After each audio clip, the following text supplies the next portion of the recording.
Look, it's not as though we don't have enough on our plate, but we are men and women of the world, and the world can't ignore what happened on Sunday night in Belarus. Belarus is an ally of Russia to the east, and Ukraine is on its south. Its president is a dictator and a bully. Lukashenko, regarded as, quote, Europe's last dictator. He's been in power for 27 years. Western governments believe that he rigged the last election on August 9, where he officially won by landslide. Currently, there's a huge police crackdown in the capital of Minsk. Street protests are banned. Opposition leaders are sent to prison or exiled. As I said, the capital is Minsk. Last Sunday, the president's strongest critic via social media, one Roman Protasevich, he's a 26-year-old, was on a Ryanair flight flying to Lithuania with his 23-year-old girlfriend. They run a social media channel critical of the Belarusian president. The Ryanair plane, which, as you know, is an Irish ultra-low-cost airline, whose headquarters are in Dublin, was intercepted by a Belarus military jet and escorted to Minsk, not Lithuania. Belarus sent the fighter jet to escort the Ryanair flight, claiming there was a bomb threat. When the plane's 126 passengers disembarked, police arrested Mr. Protasevich and his girlfriend.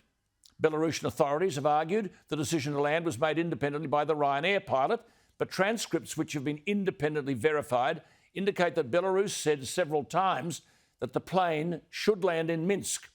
The family of these two people believe that one or both will be placed on a terrorism list facing the death penalty. Meanwhile, Belarusian authorities have released a video of Protasevich that appears to have been recorded under duress. In it, he's confessing to crimes. The opposition leader in Belarus has argued that the 26-year-old was being tortured. Russia has voiced approval of the hijacking, saying it was an absolutely reasonable approach to be taken. Belarus claimed there was a bomb threat. The Ryanair boss has poured scorn on the notion. A British government MP has called it a warlike act. The British Foreign Secretary Dominic Raab has said further sanctions will be considered against Lukashenko and Belarus. But as the world moves on, and this is all happening everywhere because they sense American weakness under Biden, a 26-year-old Roman Protasevich, a legitimate critic of the dictator Alexander Lukashenko, would appear to be fighting for his life.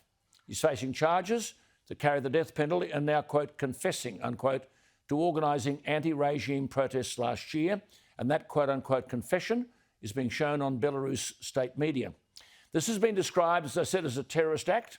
It is. How else do you describe a passenger plane from another country forced to land mid-flight so that a dictator in a country which was not the destination of the plane can capture a 26-year-old critic and lie about it? Intercept a Ryanair flight claiming there was a bomb threat.